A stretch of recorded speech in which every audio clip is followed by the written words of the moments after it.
Fala, meu povo! Bora para mais um vídeo!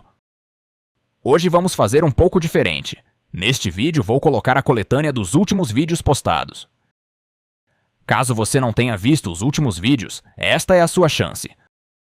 Você vai acompanhar algumas das melhores histórias da roça. Agora chega de enrolação. Vamos para o vídeo.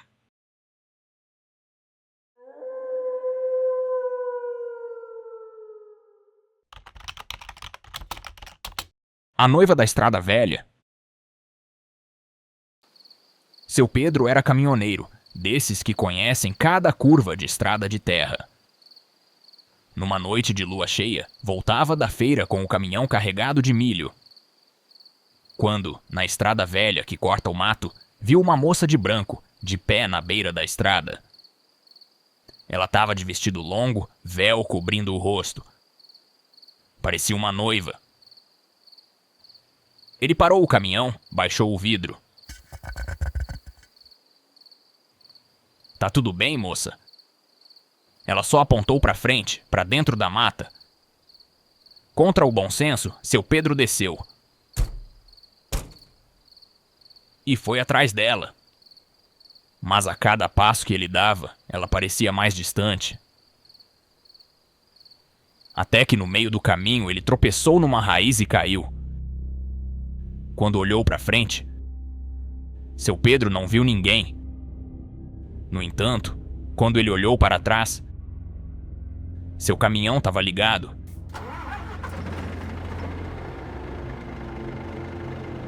E ele mesmo estava lá dentro, sentado no banco do motorista, com os olhos esbugalhados, sem piscar. No outro dia de manhã, encontraram seu Pedro desmaiado na beira da estrada. E o caminhão, misteriosamente trancado por dentro. E o mais estranho, no banco do carona havia um buquê de flores fresquinhas. Aterrorizante, não é mesmo?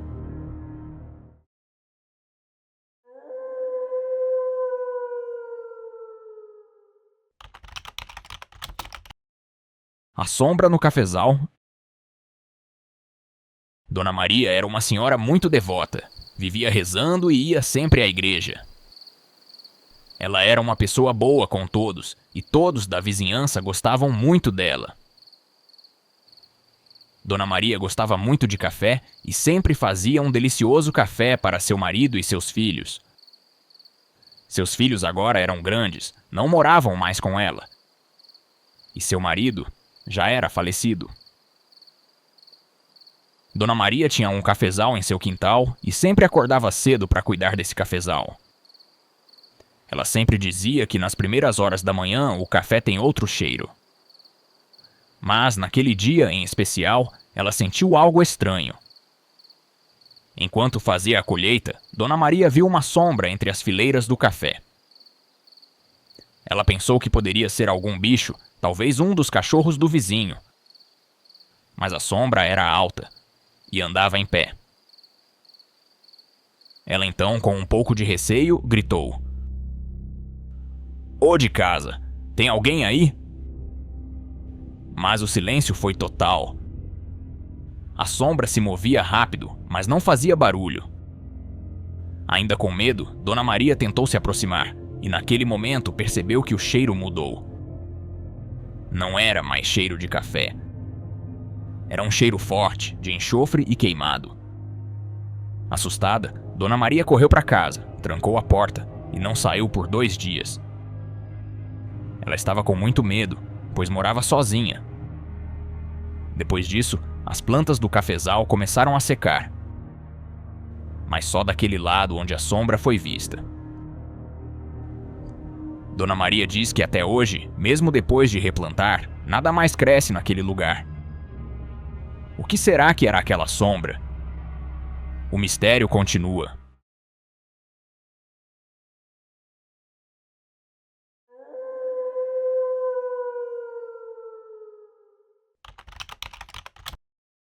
O lobisomem. Diz a lenda que quando um casal tem 7 filhos homens, há uma chance do mais moço se tornar lobisomem. Para evitar que isso aconteça, o primogênito tem que batizar o caçula. caso essa criança não seja batizada, geralmente começa a se tornar lobisomem a partir dos 7 anos, e isso acontece nas noites de lua cheia, a partir da meia-noite.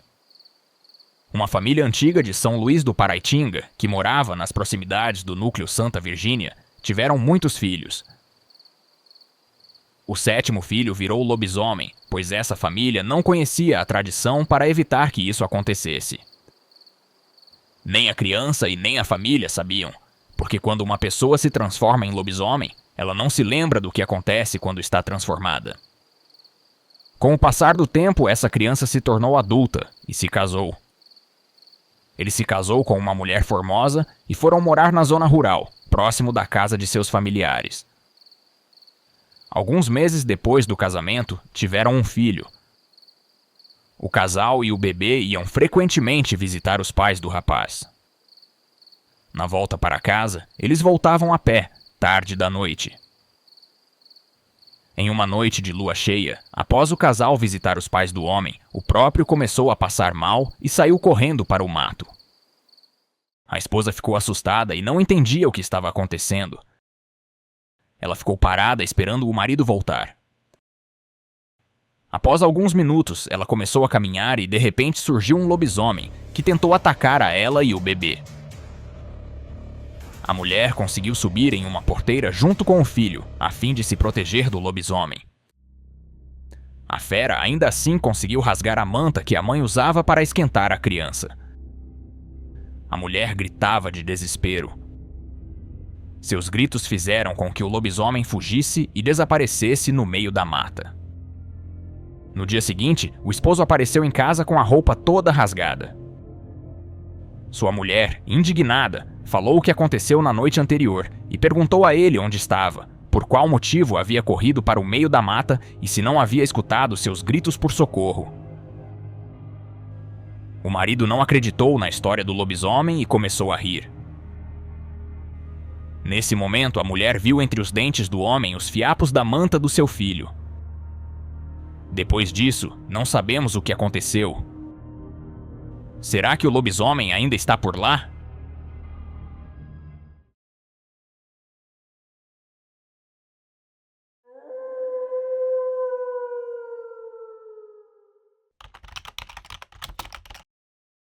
A velha da lamparina. Joana era só uma menina quando foi morar com os avós num sítio bem afastado, lá para os lados do interior de Minas.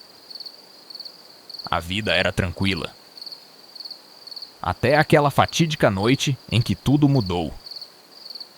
Era uma sexta-feira e uma chuva miúda caía desde o fim da tarde.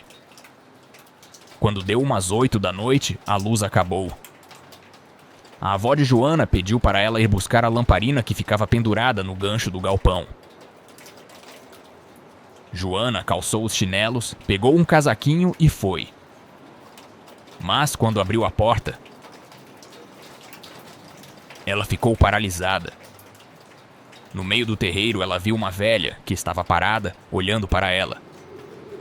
A velha era pequena, encurvada e vestia um manto preto que cobria quase tudo. Em sua mão estava uma lamparina acesa, tremeluzindo com o vento. A velha sorriu, mas os olhos eram fundos, vazios. Parecia que a alma não estava mais naquele corpo. Joana então largou a porta escancarada e correu gritando. A avó correu para ver o que era, mas não tinha ninguém lá fora, somente a chuva e a escuridão.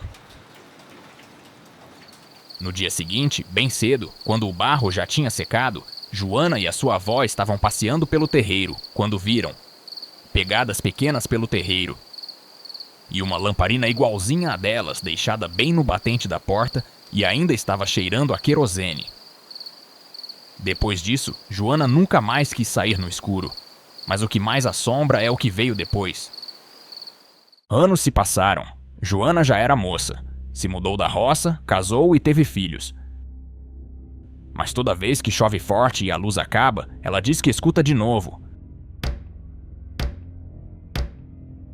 3 batidas, sempre 3. E junto com elas, o mesmo cheiro forte de querosene no ar.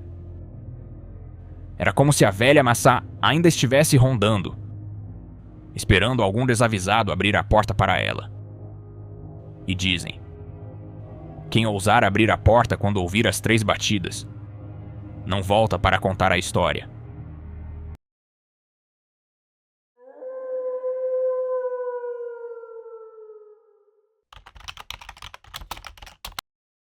O milharal assombrado. Havia um homem chamado Gabriel. Gabriel tinha um amigo que trabalhava junto na roça. Haviam boatos de que um milharal que ficava ali perto era assombrado.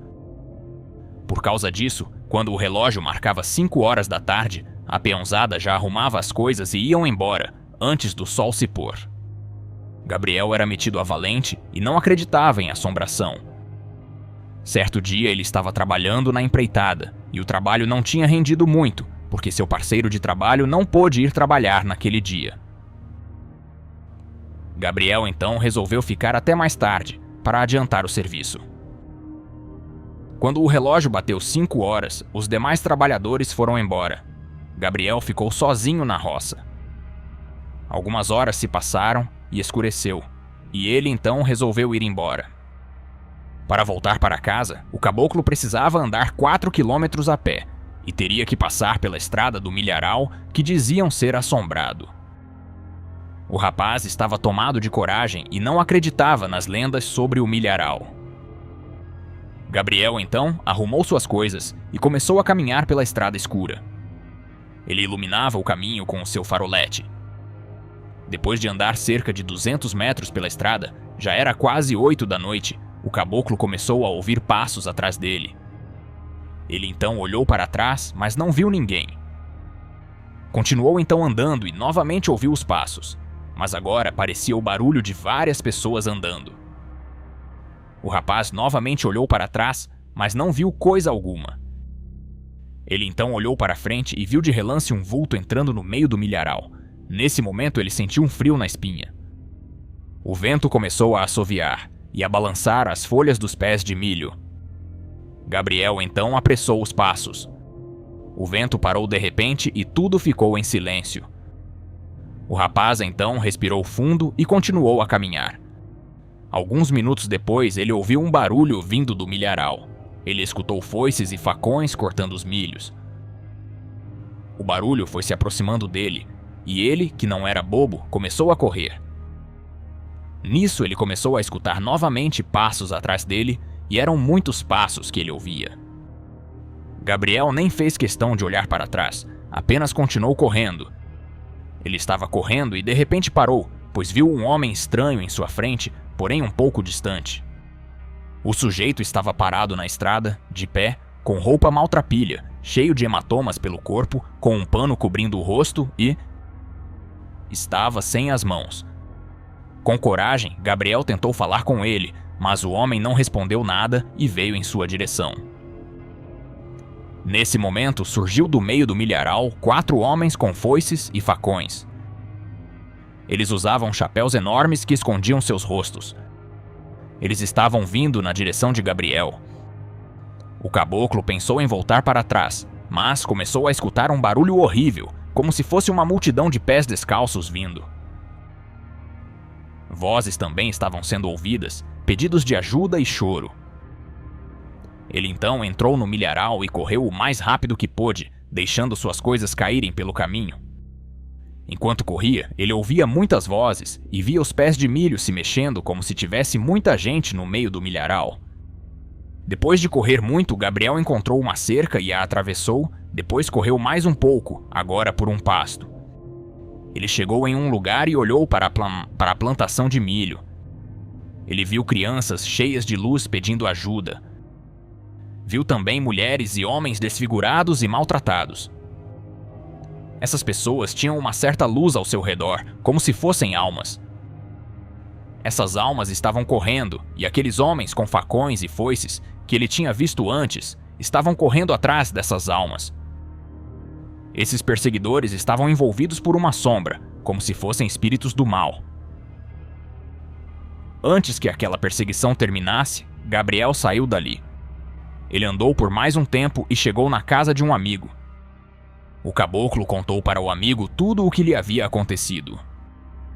Esse amigo disse que realmente esse milharal era assombrado, e em tempos antigos havia ali uma plantação de cana, onde muitos trabalhadores eram explorados, torturados e muitos foram mortos pelos patrões.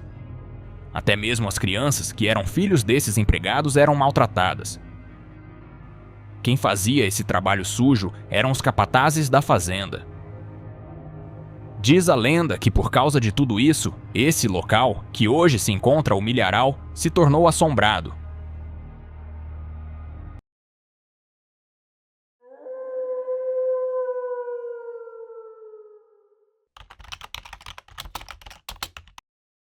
Acender vela para as almas.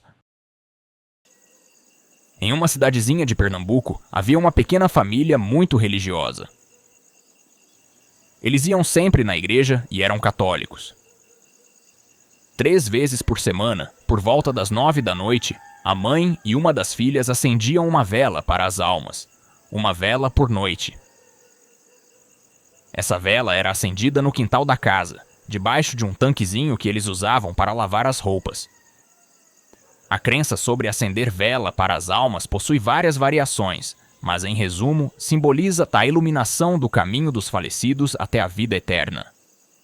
Essa crença diz que a vela acesa oferece conforto espiritual aos entes queridos e ajuda na sua jornada após a morte. Já fazia anos que essa família tinha esse hábito. A casa que eles moravam era bastante simples. Havia um quarto para assentar a mãe e para o pai, e um quarto somente para as 3 filhas. A vida era simples, mas eles eram felizes. Por ser uma cidade pequena, todo mundo se conhecia.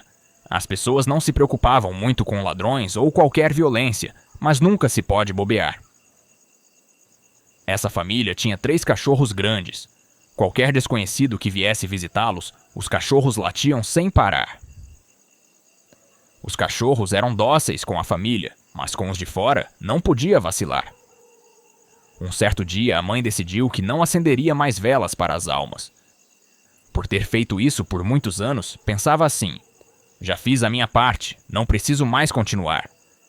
A filha mais velha disse para a mãe: Mãe, não sei se é uma boa ideia. Bom, como eu e minhas irmãs acendíamos a vela com a senhora, e a senhora não vai mais acender, eu também não vou continuar com isso. As outras 2 irmãs concordaram com a mais velha e pararam com o hábito de acender as velas. Depois disso, algumas semanas se passaram e a vida seguia normalmente. Até que um dia a mãe teve um pesadelo que a deixou com medo.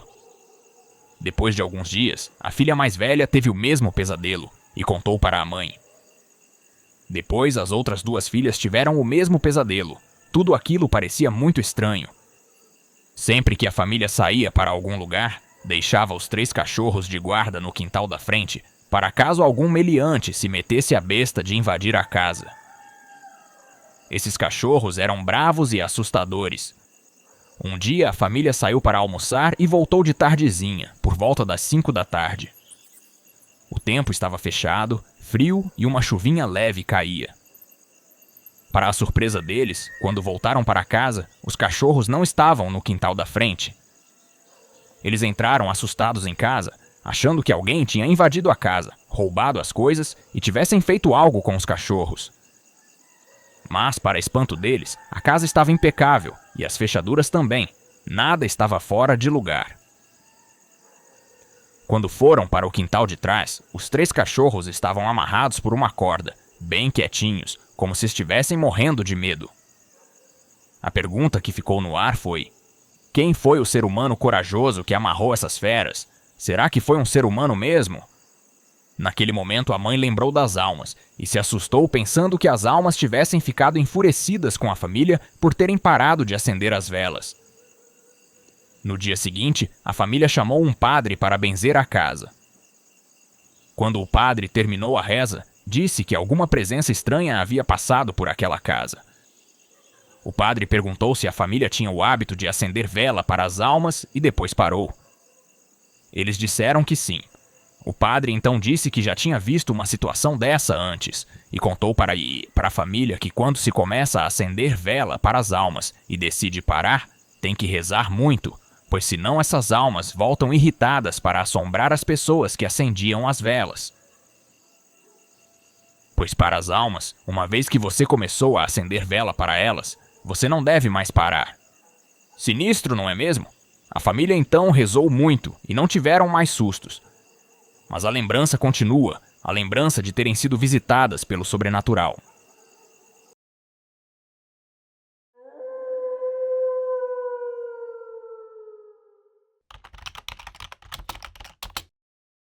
A criança do barro preto. Lá para os lados de Goiás, mais precisamente num povoado chamado Barro Preto, vivia um senhor chamado Seu Antenor. Era homem simples, viúvo, morava sozinho num sítio herdado dos pais, cercado de mata e de histórias. Daquelas que o povo conta baixinho, com medo de chamar coisa ruim. Seu Antenor era muito respeitado por ali. Sabia lidar com a terra, com os bichos, e dizia que não tinha medo de nada nesse mundo, nem de alma penada. Quem morreu, morreu, ele dizia, rindo, tomando seu cafezinho amargo, sentado na cadeira de palha, olhando o horizonte. Mas um dia, seu Antenor parou de rir. Foi numa noite de quarta-feira, perto do dia de finados, que tudo começou. Ele voltava da venda do Zé Cotó, já passava das 8 da noite, quando viu, no meio da estradinha de terra que levava ao seu sítio, uma criança. Sozinha, sentada no chão, com um vestidinho branco encardido e os pés sujos de barro. A menina não chorava, não falava, só olhava fixo para ele. Seu Antenor parou, desceu da charrete e perguntou: "Que você tá fazendo aqui, menina? Cadê sua mãe?" A menina não respondeu. Só apontou para o mato. Ele ficou ali parado uns segundos, coçando a cabeça, sem saber se levava ela para casa ou ia buscar ajuda. Mas quando olhou de novo, ela tinha sumido. Voltou para a charrete assustado, mas fingiu que nada era. Pensou que era coisa da cabeça dele, cansaço, imaginação de velho. Mas aí começou. Todas as noites seguintes, por volta das 8, ele escutava passos no terreiro. Passos leves, de criança, e quando olhava pela fresta da janela, via uma silhueta pequena, parada, olhando para casa. E todo dia de manhã, encontrava marcas de barro, pequenas, como pegadas de criança, por todo o alpendre. Ele chegou a pensar que era molecagem de algum menino da vila, mas era muito longe. E aquelas pegadas não tinham como ser feitas por uma criança comum. Na sexta noite, teve coragem de abrir a porta, e lá estava ela. A menina do barro, de pé, imóvel, com os olhos totalmente pretos. Não tinha branco nos olhos, só aquele escuro fundo, como 2 buracos. Ela estendeu a mão. Na palma havia um pedaço de tecido. Era o lenço que a esposa dele usava no dia em que morreu, há quase 20 anos. Seu Antenor desmaiou ali mesmo, caído no batente da porta.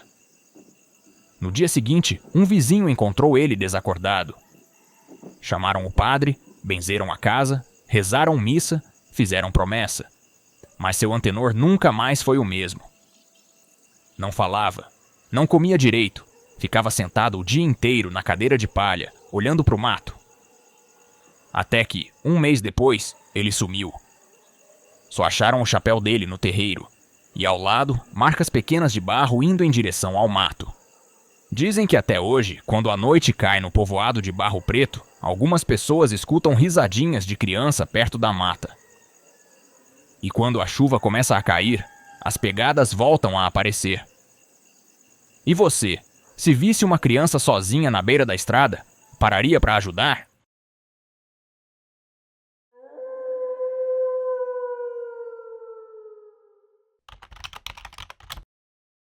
O menino do poço?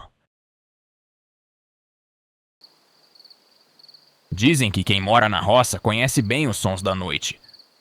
O cantar da coruja, o vento passando entre as folhas e, às vezes, algo incomum, algo difícil de se explicar. O caso do menino do poço aconteceu em um sítio velho, lá pras bandas de São Bento do Sapucaí. Quem contou esse caso foi Dona Teresa. Dona Teresa era uma benzedeira das boas e jurou de pé junto que tudo isso aconteceu mesmo. E o povo de lá respeita e dizem: onde tem fumaça, tem fogo. Antigamente, os sítios tinham poço do lado de fora. Era de lá que vinham a água do café, do banho e da lavagem de roupa. Num desses sítios morava uma família simples: pai, mãe e um menino pequeno, de uns 7 anos. O menino era danado, curioso, de pés descalços e alma viva. Num fim de tarde, a mãe foi buscar lenha no galpão e o menino ficou brincando perto do poço. Quando a mãe voltou, silêncio. Ela chamou pelo menino, olhou pela casa, correu pelo terreiro, mas nada, só escutava o som do vento. A mãe então pediu ajuda para os vizinhos. Foram chamar o pai, buscaram lamparina, procuraram no mato. Até que um dos homens da vizinhança olhou dentro do poço. Água parada, escura. Nenhum sinal da criança.